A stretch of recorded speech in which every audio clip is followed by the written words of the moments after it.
I, 30F, caught my husband, 31M, in an affair and I don't know how to move on. I've suspected things had been going on for a while, but kept brushing it off. I thought he would never do that to me. Since around April, he's been refusing my attempts to have sex most of the time, sitting differently on the couch to where he's facing away from me. Little things. It's with one of our good friends.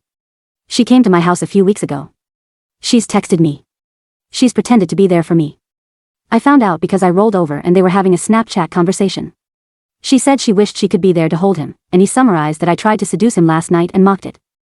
I confronted him and he admitted it. He said that it was because quarantine was stressful. He does not want to work things out. He thinks of me only as a friend in his heart. When I told her husband, he confronted her and apparently they actually kissed back in February. I think at that moment, I was never going to be enough for him. We used to be so happy.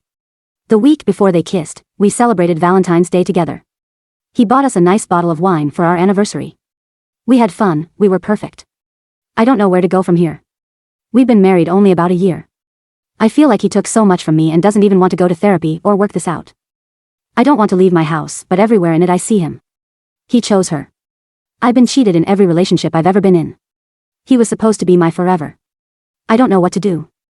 I've made therapy appointments, but I was also laid off last month, so I have too much free time to analyze every single moment where he might have been lying to me or where I made myself pathetic trying to cling to him. How do I start to get through this? Update. 1 year later, I had one conversation with my husband since everything happened by his choice. It lasted maybe 5 minutes and was like talking to a robot. I know from others that he cries to people about how he ruined his life, but I have never once gotten an apology or the same show of regret. At this point, I don't care. I know him and the other woman are still seeing each other and frankly they deserve each other. Good for them.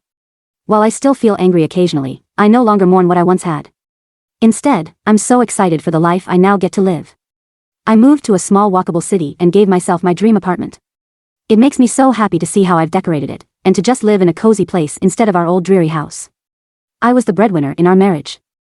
And he would make me feel awful about wanting to pay for nice meals or do fun things.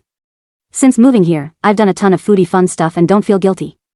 It's so refreshing. I have dipped my toe into the dating pool again and had plenty of mediocre dates from dating apps. Recently, I found someone who I've really clicked with and am enjoying how appreciated and desired he's made me feel. It's definitely early and we're moving slow, but overall, dating has made me realize that I'm a catch who doesn't have to settle. Therapy has done wonders and I'm so happy I immediately dove into it. My therapist is proud of me. I'm proud of me. I've stopped looking at being divorced as a failure. He failed, not me. I'm genuinely happy and excited to wake up each morning and no longer feel like this terrible weight is sitting on my chest. The holidays were surprisingly easy and I found myself so happy to spend time with my family without having to compromise anything. So all in all, life is good and there's so much of it ahead. Looking back, I can't believe I wasted so much time thinking about how I could get him to come home.